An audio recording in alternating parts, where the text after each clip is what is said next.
Hey, this your boy Frank Gore. I'm listening to 49er Rush. Niners all day. Let's bring 6 home, baby. Let's go. Yeah. I love it, man. It's time for the 49ers Rush podcast.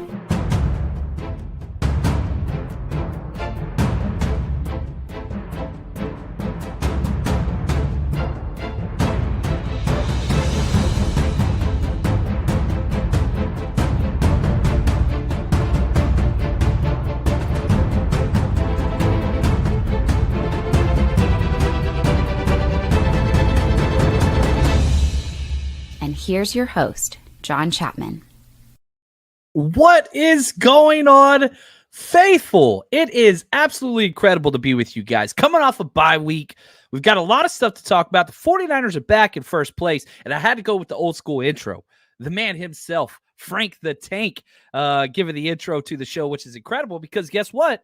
We get to hang out with Frank Gore this week in Jacksonville. If you're coming out to the 49ers Rush road trip, we ponied up the bread that it took to get the man, 21, out. We're going to be partying with him Saturday night in Jacksonville at the Underbelly. So I had to pull that one out way back in the day. We recorded that the night before the Super Bowl in Miami, which was the first 49ers Rush road trip. And this is a week of nostalgia. I'm just going to be really honest with you. This is episode 998 of the 49ers Rush podcast, which is ridiculous. But I am so thankful, and all praise and respect goes to you guys. Appreciate all the hashtag CCs. Thank you, Trainwreck, Bro, Caesar, Grand A is in the house. Melissa, always bringing the kind words. I absolutely love it. She says, best way to start a 49er week. John Chapman plus the 49ers Rush crew means the world. What's up, Sean? And the man, look at this, James Willick coming in on Facebook. He's one of the executive producers that has made this entire show take place. And so just want to say, appreciate you guys. Don, Big Papa, Kim from across the pond. This is incredible. So 1,000 is on the way, Brian. That is correct. And you know what we do here with all the hashtag CCs and everything. We do giveaways. And we will be having our 1,000th episode Tuesday afternoon. So today's 998. Tomorrow morning with Wayne, 999. And then afternoon, I'm going to do a double show. And we're going to be giving away autographed Deebo Samuel jersey. We're going to be giving away a year-long subscription to the 49ersrush.com. Just building the community and saying thank you the best way that we can. And that's giveaways. That's what we started with, and we're just going to keep that going. So if you want to enter into that, hashtag CC's one way. We have the details posted on Twitter at JL_Chapman. Just retweet our thing. Give us a follow. You're already on YouTube probably. But yeah, you can go do that. That's easy. Or Instagram, 49ers Rush Podcast. Just type that in. We're up to I think 14,000 over there on IG. We're building that. Shout out to Eric. He is crushing. So that's going to be Tuesday afternoon. We're going to announce those giveaways. That's going to be fun. But like we said, week of nostalgia. We've got the Trent Baalke Bowl this week. And we're going to be talking a lot about the matchup with the Jaguars. It's funny the way it works. The Jaguars have a better record than us. They're 6-2. They are the number 3 team in the AFC. The 49ers are 5-3 in first place in their division, just like the Jags are the number 3 seed in the AFC. This is one of those test weeks that comes out of the NFL. Now, it's an AFC versus NFC matchup, which the AFC has completely dominated all year. You look at the standings of all the teams.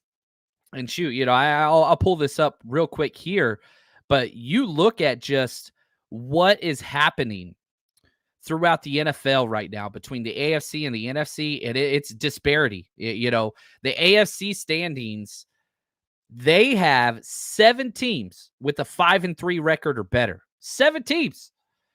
They are dominating, and I would argue that they have the best 2 teams in football in the AFC right now, the Kansas City Chiefs and the Baltimore Ravens. The poll question on today's episode, which if you haven't had a chance to vote on that yet, I hope you head up there. Where should the 49ers be in the NFL power rankings? And I gave 4 options. Top 3, 4 through 7, 8 through 10 are outside the top 10. And right now, 12%, say top 3, 77% say 4 through 7. And that's kind of where I have the Niners.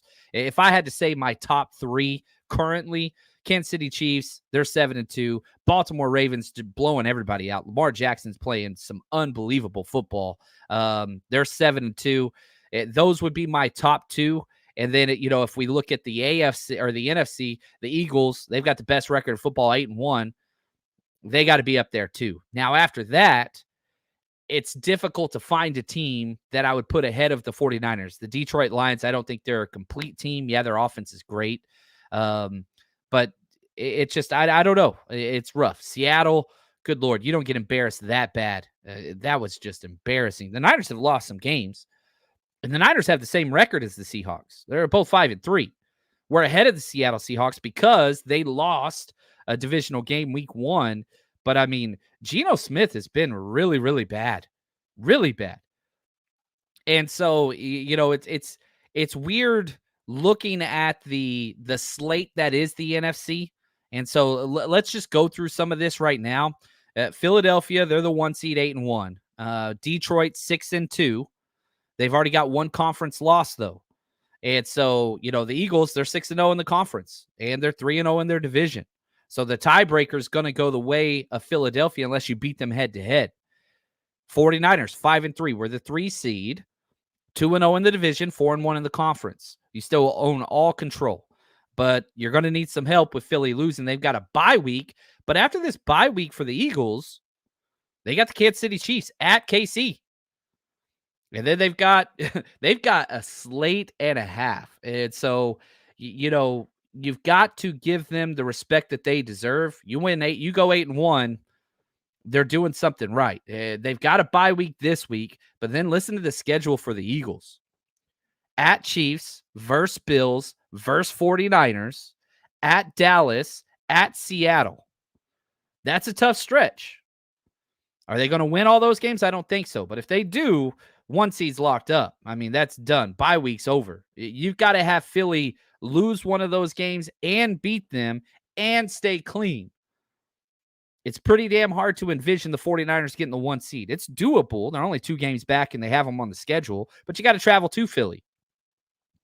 You take care of business, we'll see. So you got to take care of business against Philly, then you got to have them fall to somebody else. We'll see what that looks like. Number 4 seed's the Saints. That division's terrible at 5-4. Seattle falls to the 5th seed. They play against Washington coming up. Dallas 6th seed. Minnesota, who just keeps finding ways to win, 5-4. They are in the playoffs right now, which is crazy. And if we look at the playoff matchups, if the playoffs started today in the NFC, I already went through the seeds. The 49ers would be playing the Cowboys. You'd be hosting the Cowboys again, which is exactly what I want. I'd prefer the bye week. But if you ask me, okay, John, the 49ers are hosting a wild card round matchup. Who would you rather play against? Cowboys are number 1. I prefer to play them over the Vikings, which we already saw that, but I'd be fine playing the Vikings. Seahawks, cool, but divisional game. Saints, the only way that anybody from that division gets in is if they win their division. So I don't think that would be possible. But yeah, you tell me we're hosting the Cowboys week 1 of the playoffs. Sign me up, baby, because we have seen and we continue to see what happens when the game is on the line and you got a terrible head coach that can't manage the clock or game properly and Dak down the stretch. It gets bad. It gets bad quick. James, thanks for the super chat. Appreciate you, man. To be frank, I could see Lamar and the Ravens embarrassing us in the same way that we've been playing. I have said repeatedly that I really thought Lamar Jackson and the Ravens were a complete team. I bet very big on them winning, their division, preseason, all that stuff. I mean, they're damn good. And right now, I would argue if the Ravens played the way they played against the Seahawks, they're beating everybody. Now, can they do that consistently? And that's been the question with Lamar and the Ravens. I think they have 1 playoff win since he showed up. And so it's one thing for October, November football. Are you built for, December, January, February football? With the way they run the ball, it seems like they would be. With the way their defense is played, it seems like it would be. But we haven't seen it yet. And, if I was to make a prediction right now, who I think is going to make it out of the AFC, it'd be the Ravens. But somebody got to beat freaking Patrick Mahomes, at some point in the playoffs. And we haven't really seen that. And so, yeah, well, let's see. What's up, Sin? Oh, man, we had an awesome Facebook, or not Facebook, I apologize. We had an awesome Zoom hangout last night, which was so cool for the 49ers Rush, our Patreon channel and the 49ersrush.com. It was awesome. Appreciate you, Sin. She says, we can either rise above the 3-game slide or not. It's up to the Niners. No discussing rankings until we see that. I love so much of what you just said, Sin, because Jags are a good football team. Trevor Lawrence is a good quarterback. Very, very good. Defense is good for the Jags. Their weapons are good. All those things are great. I don't give a damn. I don't care. I don't care if we're playing the Little Giants. We're playing the Jaguars, playing the freaking, I don't know, 72 Dolphins. Don't care. The Niners are in complete control of who they are and what happens in these games. I don't care what the other team does. I don't care. The Niners have to solve this issue. It's an us issue. It's a Niners issue. And if they could do that, then we'll see. And the rankings are always whatever. I mean, that doesn't determine anything. It's the standings. It's the standings. And, even with the 3-game slide, which is terrible, we're still in first place of our division, not the number 1 seed.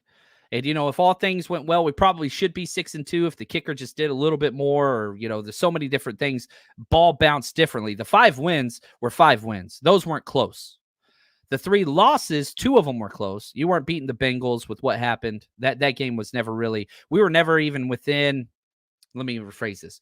We got within 1 score twice, but as soon as we did, their offense went and scored. So that's kind of the way that goes. So I think you had 2 close games.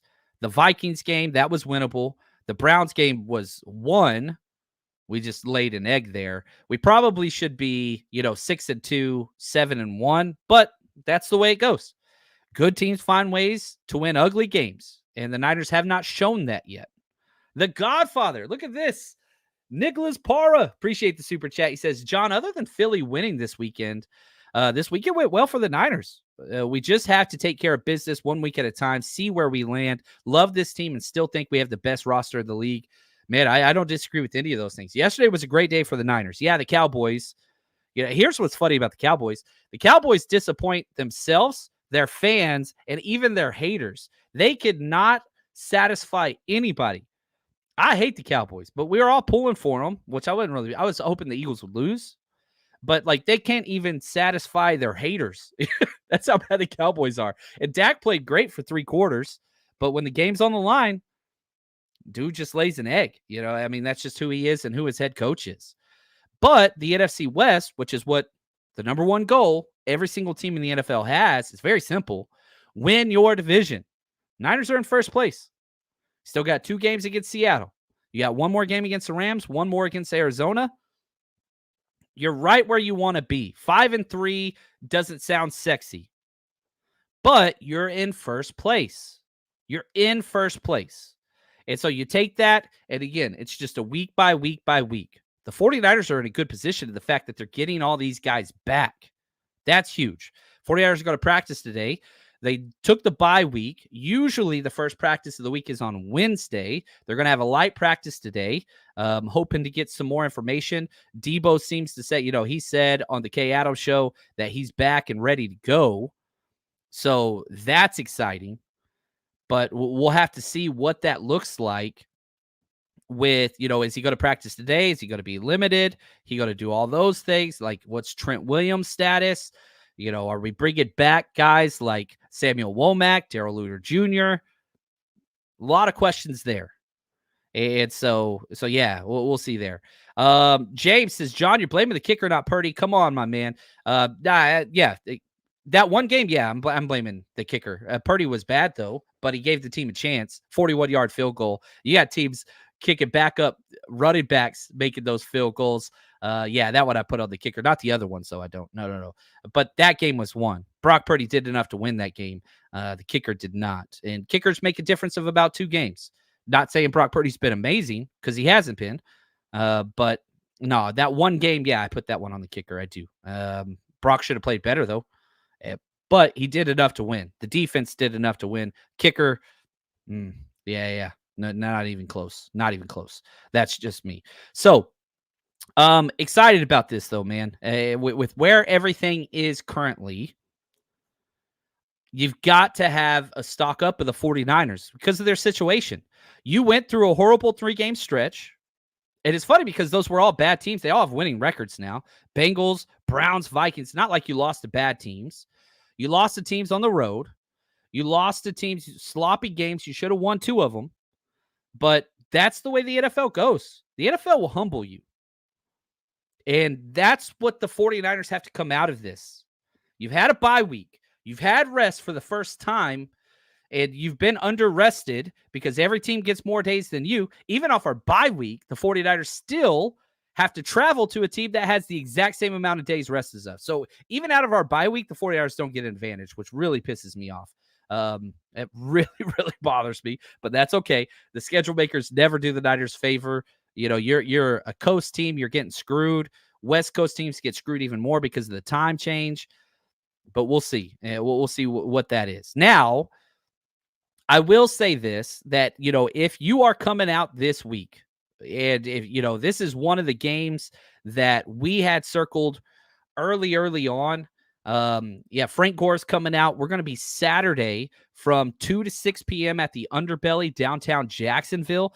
The description of this video, podcast, whatever it is you're looking for, you can see where you can buy tickets for that. And so, yeah, if you just want to come hang out, that's cool. If you want to autograph and a picture with the man himself, those are available. Bring whatever it is you want signed. We'll set that up. And then, you know, and again, if you've never seen kind of what we do, our parties, they're pretty legit. And the way that we structure these parties is we have to charge. That's just what it is. To rent these spaces out, not easy to do on the weekends on the road, but whatever we make from them, we pull, and then we pay to get awesome players like Frank Gore out. And so if you've come to the previous ones, I want to say thank you for helping us get to this point. So we're going to be partying at the Underbelly with Frank Gore the night before, and then the day of, we're tailgating right across the street. It's the closest tailgate / bar that you can get to. It's called the Tailgate Bar and Grill. It's got a huge outdoor space. We're going to be right there. Unlimited drinks, food, all that stuff. Just go to 49ersrushroadtrip.com. And, you know, we're going to have a good time. That's just what we do. We bring the community together, and we just have a party. You know what I mean? That's what I am excited about. Right here. What's up, Phil? He says, at 5-3, we have the best standing for 8 games since 2019. Thank you, Phil, for putting it into perspective. And a lot of people really want to get upset, and I understand that. We want to win every game. But literally, we have the best record since 2019. Since 2019. We've been to 2 NFC championships since then, and we have better records than those. So we have full control of the 49ers' destiny. That's just exactly where we are. 5-3 is it's not perfect. And yeah, I'm still pissed about the games that we have lost. And I know I'm not alone in that, but it's not like, oh, everything's lost. I just don't feel okay with that. I don't. Right here, Jorge or George, not sure. First seed is what we need. Who wants to play in the snow? That's not good for the California Beach Boys. Yeah, I mean, I'll say this. Cold weather teams in the playoffs, there's 2 commonalities that you need. Strong defense, strong run game, which is the backbone of what the 49ers have been built upon. Now, if you listened to one of our shows last week, this clip I played not enough times, but here's George Kittle. And I think this is probably my biggest complaint about the last 3 games right here. And us being a one-dimensional football team isn't very good. If you go pass only, Brock Purdy ain't built for that. Offense ain't built for that. Defense ain't built for that. That's not who we are. And yeah, blame goes around. I get all that. But it's a lot of different things. You run the ball, good things happen. period. What's up, Mike and Tom? Glad that you guys are with us. And Ed, John, you're right. That kick changed everything. We had a 10-game winning streak that threw it out of balance. And from there, and so you got to stop the tailspin. You got to. Right now, 49ers in the tailspin. You get this huge bump with that trade of Chase Young. Oh, my gosh. Gigantic. You get Debo back. I expect Trenton Williams to come back. I fully do expect that. I think you're going to get some more secondary help off of PUP and IR. Things are trending correctly, but you got to go change some stuff. You've got to. And so you've got to just take care of things. As Sin said it earlier, this is up to the Niners. The Niners, I do believe, have the best or one of the best rosters in the NFL. Jags are a great football team. They do not have the roster that we have. They don't. And so you got to go out there. You got to go out there, and you got to prove that. And I think that's huge. Nick, what's up, Eddie? Says, well, here we go. This team, we will will this team to a win in Jacksonville. Going to be a hell of a time, and we're going to get back to our winning ways. Come on down and party with us, faithful. Man, he's the best. What's up, Brian Carter? We got a lot of good people here. Appreciate you guys. And happy birthday, Thomas. I think I missed that one, but happy birthday, my friend. I'm scrolling through the chat. I'm doing everything I've tried to do on my own over here. Brian says, John, we're a kick away from 6-2. We're getting reinforcements back, and we're like 2 to 3 tweaks away from returning to dominance. I love that, man. That's huge. I think that's huge. Ed, just listen to the players. Their goal was to win at the beginning, so we don't fall behind. We accomplished that. We're still right back in it to be encouraged. The entire NFC West lost. They went 0-3. All three teams scored 6 points combined. The Seahawks got embarrassed. Absolutely flat out embarrassed. It's not a good team. Gino has looked really, really bad. Maybe one of his worst performances as a pro, and that's saying a lot because he won Comeback Player of the Year from being a terrible quarterback. He didn't even get injured and he won the award. Second half, Gino has arrived. We'll see if it sticks. Maybe they make some adjustments, but he's got some of the best weapons in the NFL, and he's still below average at best. He's just not good. He's not good. Nick, appreciate the super chat, my friend. How is it that Shanny doesn't get as much criticism as Wilkes? I'm with you. You lose one piece and can't adjust. Why not CMC into the Debo role, Mason into the running back role? I agree with you as well. I think that Shanahan has more skins on the wall than Wilkes. I totally understand that. But again, for me, I'm with you here. I'm more upset with the 49ers offense scoring 17 points 3 weeks in a row on that 3-week skid than I am the 49ers defense. The 49ers defense, 19 points allowed, you lost. 22 points allowed, you lost. Now, the Bengals game, you want to put that on the defense. I have no issues. And it's not like the defensive performances of the Browns or Vikings were stellar, but you hold a team to 19 points, you should win that game. You hold a team to 22, you should win that game. We have a 30-point offense per week. And, the criticism should be wide instead of so narrowed on Steve Wilkes. And I'll tell you this too. The 49ers have allowed the 4th fewest points in the NFL. 4th fewest. Come on, guys. 4th fewest. Now, the offense has scored the 4th most points. They're symmetrical. From Pro Football Reference, we have the most interceptions per game. I think there's one team that has 12 interceptions. We have 11, but they played one more game. So, PFR has us, number 1. We're turning the ball over and we're not getting that many. We're not giving up that many points. You're giving up a lot of efficiency. It has this defense played to the caliber that we want. No, but neither has the offense. Neither has the offense. And I think that's the issue. That's what really bothers me. Right here, D-Flow. Kyle needs to be better in time management. Can't leave timeouts and have more urgency when down 14 points with a hurry-up offense. Practice on the 2-minute drill. I was at training camp and they practiced it. Yeah, I don't know what their weekly practices look like. They kick everybody out, so it's not even worth it to go for me. But it's a mess. It's not great. When Kyle Shanahan goes one-dimensional, pass heavy, bad things happen. That's all that there is to it. And that's his de facto games within one score. Throw the ball, throw the ball, throw the ball. Not the way our team is built. Not the way Brock Purdy's built yet. He's only 23. Perhaps he could be that, but we haven't seen it. That's not the way we're built. Big Papa says, Johnny Dale says our defense just has to do their job, stay assignment strong. We'll be okay. I agree 100%. Fred Warner is incredible, and he's doing too much out there. He's playing Superman, and we're paying the price for it. Same thing that happened last year, though, and that was a different DC.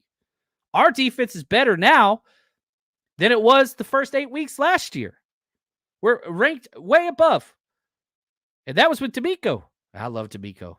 But, people always want to point and figure out somebody. I understand the anger. I get that. But it's what it is. Thomas, I keep getting this comment. Shanahan does not trust Mason in pass blocking, but what's stopping him from running him like a sledgehammer against the defense on running plays? I'm with you completely. You watch those handful of plays Elijah Mitchell got, they were terrible. He literally tackled Christian McCaffrey on one of the plays. Piddledy drew the whole thing off sides, but Elijah Mitchell's been awful. 3 straight consecutive games. I know that he's been great in the past, but there is no way in the world Jordan Mason could be that bad for one game, let alone 3 consecutive games as Elijah Mitchell. He has negative yards total over 3 games in a row. So the pass pro thing, I don't know, man. I don't know. You can't be as bad as Elijah Mitchell has been. And I love Elijah Mitchell. And I hope that he comes back and looks like his former self, because right now that's like a cuttable player. You don't cut him, but he has played so poorly. I would not allow him to have snaps for the next few weeks, personally. Jordan Mason's way better, more impactful. It grosses me out. You don't have to have subpar play whenever you have Jordan Mason back there who's never put up that tape. The tape that Elijah Mitchell has put up 3 weeks in a row, not one of those reps are as bad as Jordan Mason's worst rep in his career. That dude's got 20 plus bad reps in a row. Is it all his fault? No. But at some point, you got to do something positive, and he hasn't done it 3 consecutive games. Jordan Mason's never had a bad snap.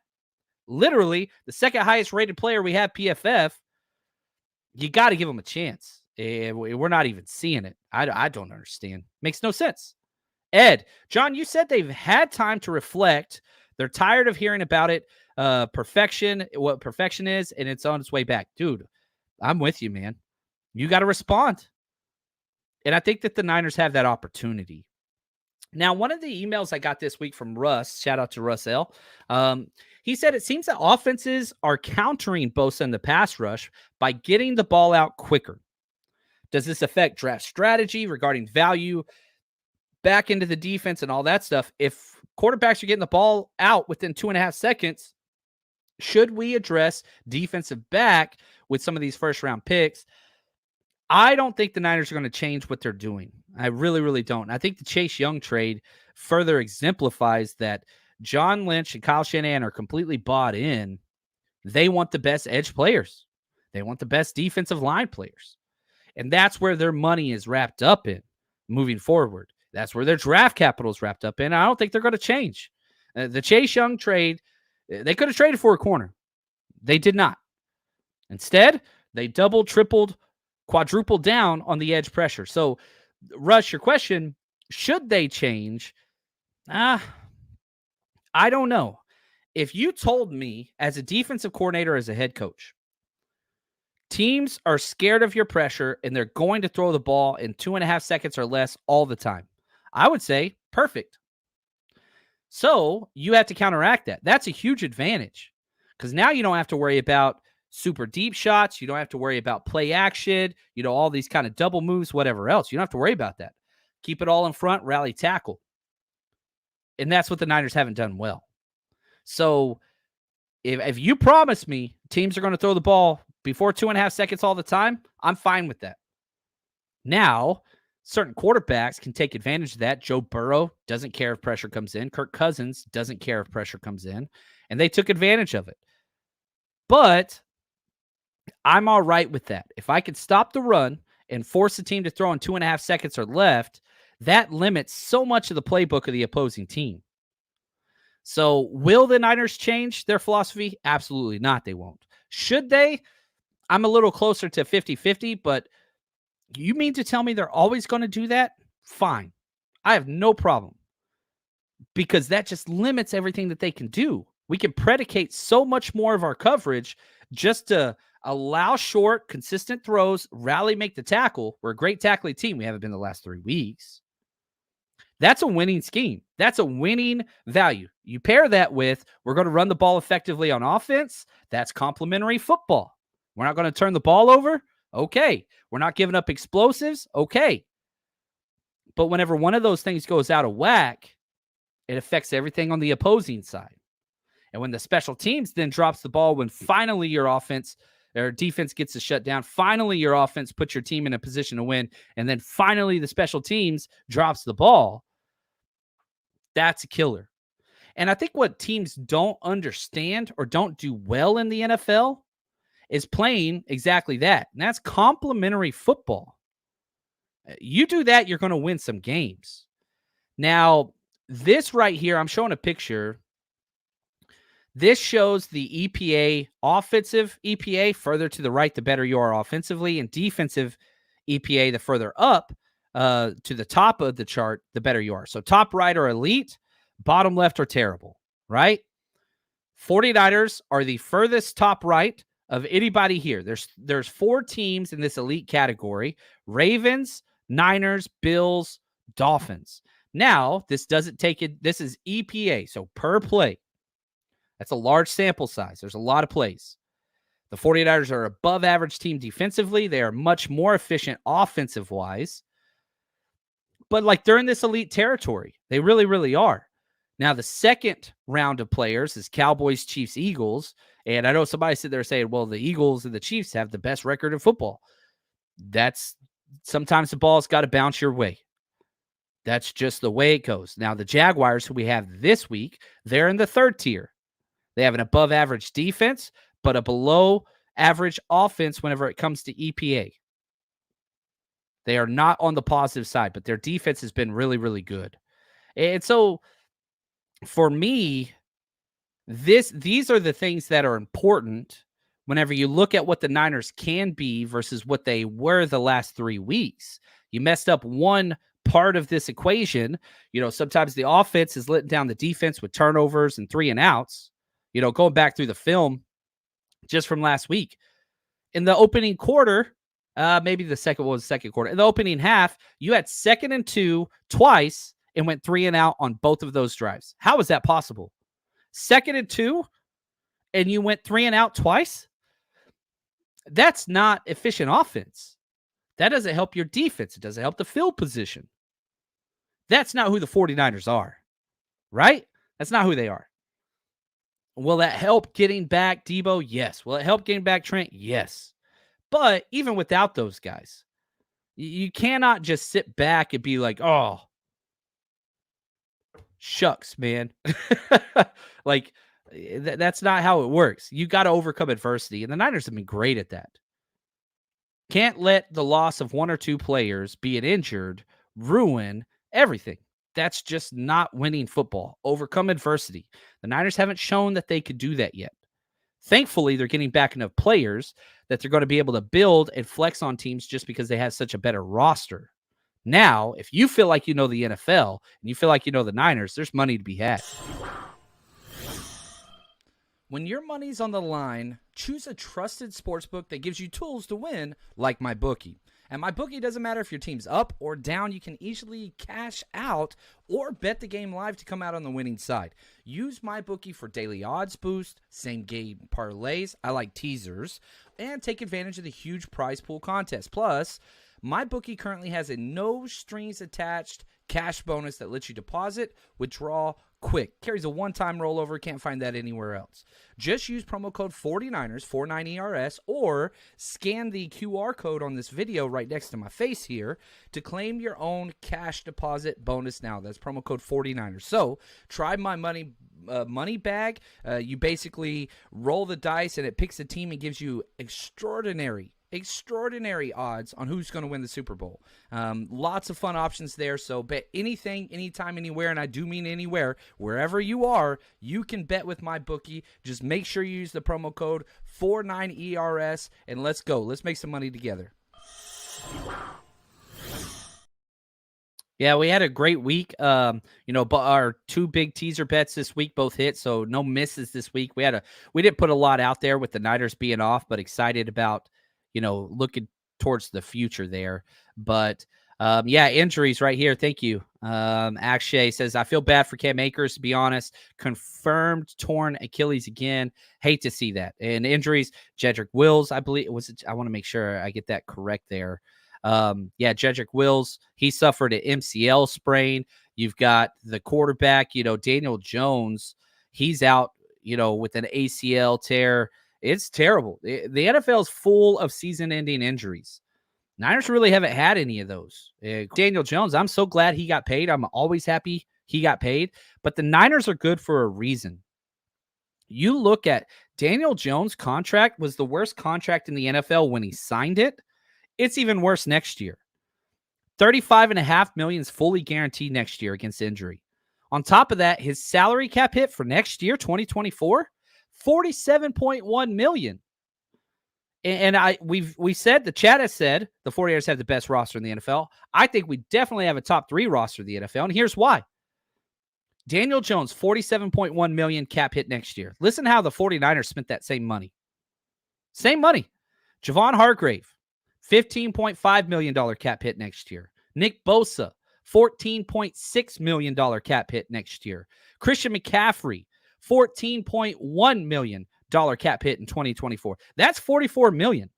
You got another $3 million on top of that just to get what Daniel Jones brings, and he ain't even going to play.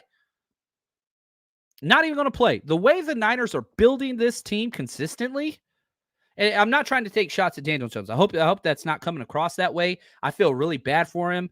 I'm glad he got paid. Do I think he's good? I don't, but I love it when players get paid. However, they built their roster complete backwards, and they're selling assets off already, and we're going to have Hargrave, Bosa, CMC next year. They're not even going to have Daniel Jones. Like, the way the Niners are doing everything, it's going to allow them to continue to be in this position. It really, really is. And so, like, good teams do good things, smart things. And then you look at, this is compounded by the Chase Young trade. You didn't even give up a third-round pick for him. You gave up the last third-round comp pick. It's going to be like pick 102. That's it. You're only paying this dude $500,000 to have for the rest of the year.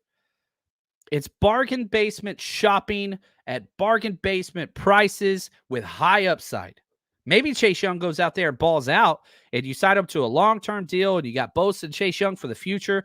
That's a great situation. Now, you'd have to move some stuff. You wouldn't be able to sign all the other guys that we're hoping to sign, but that's a good problem to have. He walks because he plays so well you can't pay him. You get a compensation pick right back. What they're doing makes complete sense. Now, you pair that with, listen to this question. Good friend David, what's up, brother? He says, he texted me this. He said, you think Chase Young helps against the Eagles with his familiarity, being in the NFC East? And at first I was like, no, I don't think so. But then I went through his game logs. He's played against the Eagles 4 times in his career. Now, remember, there's 3 Chase Youngs. There's Chase Young, rookie year, unbelievably great. There's Chase Young injury, which took 2 years to recover from, and he was really bad. Then the third Chase Young, the current installment, this year, Chase Young's great. Again, he's better than he was his rookie year. So I went back the last 4 games against the Eagles. He had 1.5 sack, 1 sack, 1 sack, 0 sacks. That's pretty damn good.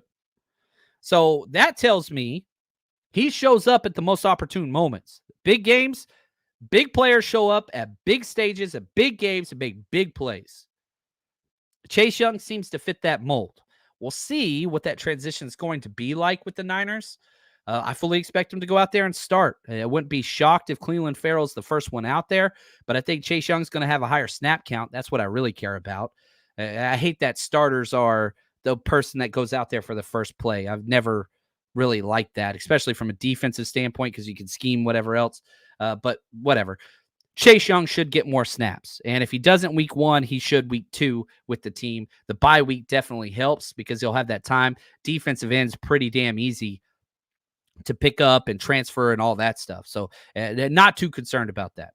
But I am excited about what this Niners team continues to do, and that's build blue chip talent at blue chip positions. Just got to answer the damn call. That's the thing. And, we can look at, so much of, we always talk about sacks, and I feel like we care more about sacks than we do wins at this point, just because of how things have gone. And I'll be honest, I have been harsh, beyond harsh, on Nick Bosa, because I don't think that he has lived up to what he has done in the past. I really, really don't. But it's not like he's been bad. And understand, to much is given, much is required. And Nick Bosa is one of the most talented human beings on the planet. Has he gotten the sacks? He has not. He has not. But Nick Bosa leads the entire NFL in quarterback hits by a wide margin. Now, quarterback hits is a weird metric, and if you look at Pro Football Reference, they have different numbers than Pro Football Focus and whatever else, and you can kind of pick that, whatever. But whenever it comes to analytics that are charted like this, I prefer Pro Football Focus. That's just my own personal preference. And if you look at quarterback hits this year, Nick Bosa leads the NFL. He's got 15. The next closest person in the NFL has 10. That is incredible. Now, can he finish some of those and lead to sacks? That would be huge. That would be absolutely huge. He hasn't done that yet. But my criticism of Bosa, I stand by. You got to be better than just quarterback hits. You got to get more sacks. You got to. Now, sacks are one of the worst stats that have been tracked, because it's just so damn difficult to use it as an honest metric for the efficiency of a pass rusher.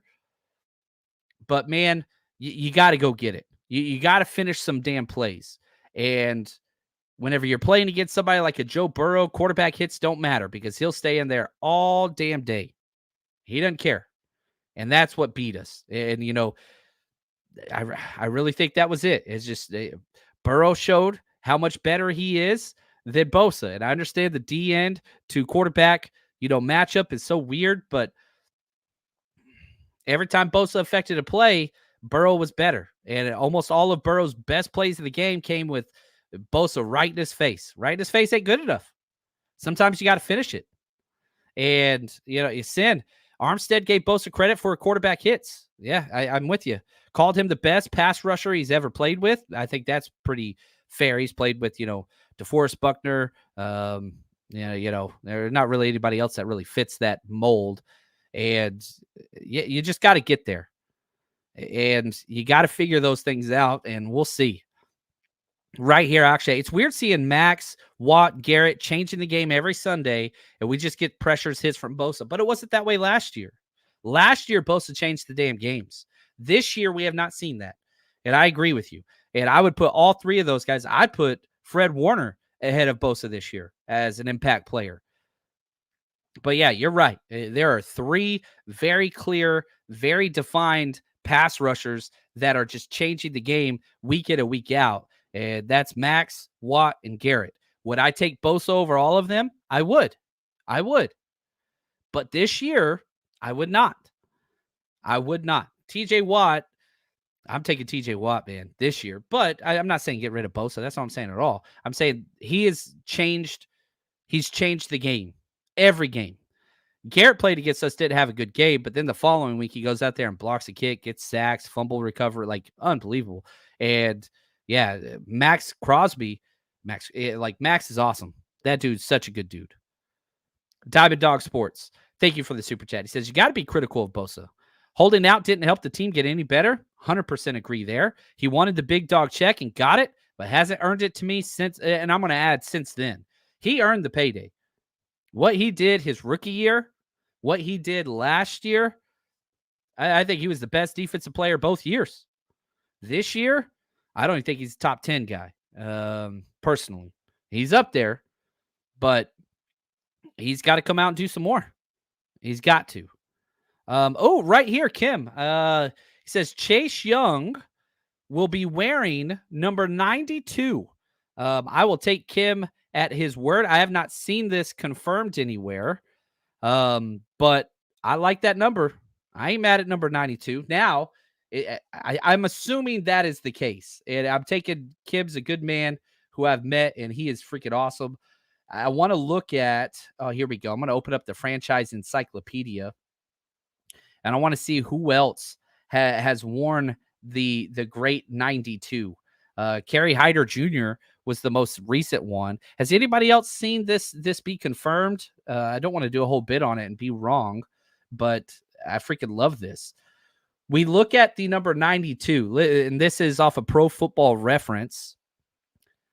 These are the highest approximated value for what they've done with their teams for the 49ers that have worn 92. Abreu Franklin from 2007 to 10. Roy Barker, Quentin Dial, the big dude, Tim Harris, Kerry Hyder, Charles Omenihu, Tony Brown, and there's a bunch more guys on there. And some of them, Lowell Wagner played back in the 40s and 50s, and Paul Crow, the 40s guy. So there's a lot of guys that have donned that number. Oh, we've got confirmation. Thank you, Joe. Appreciate you guys. Yeah, there we go. Welcome, number 92. I love it. Absolutely love it. Because, his numbers were all taken. So, you can kind of pay for a number, which my son did on a JV team this year, which was awesome. Somebody wanted his number. He didn't really care about it, so he made some money. I was proud of him. Get him, you young capitalist. But yeah, it seems like he went with the Kerry Hyder number, which was vacated whenever he left. Yeah, that's awesome. I love to see it. Number 92, welcome, man. Can't wait to see him playing. Ed says, John, do you think Bosa is responding to Steve Wilkes' messaging? He wasn't. I'll say this. When Bosa came out and said, yeah, we've been a pass rush 4 team, and we just haven't been that this year, he let Bosa rush one-on-one the whole time.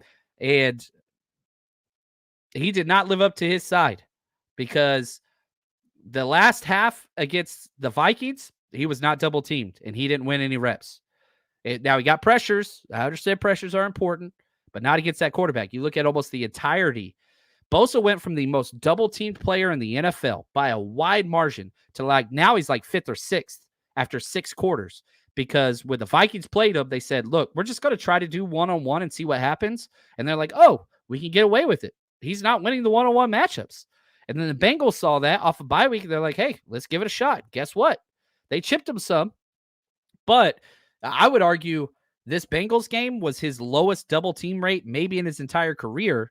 And yeah, he got a lot of pressures, but didn't win it. So Bosa started this thing, critiquing Wilkes in public, and he only did it after Shanahan. I hate that Shanahan did that. Keep your stuff in-house. Don't put it out there. But yeah, we'll see. Bosa can be the best. He's not the best right now. He's not. Whether it's one-on-one, he ain't winning. He is not winning. Pressures are great. Quarterback hits are better. At some point, you got to change the game. You got to. And we just haven't seen that. You know what I mean? We just haven't seen it. And so you got to go get that, man. Go get it. Ugh. Get me all fired up. Going to get me upset. In a good way. In a good way.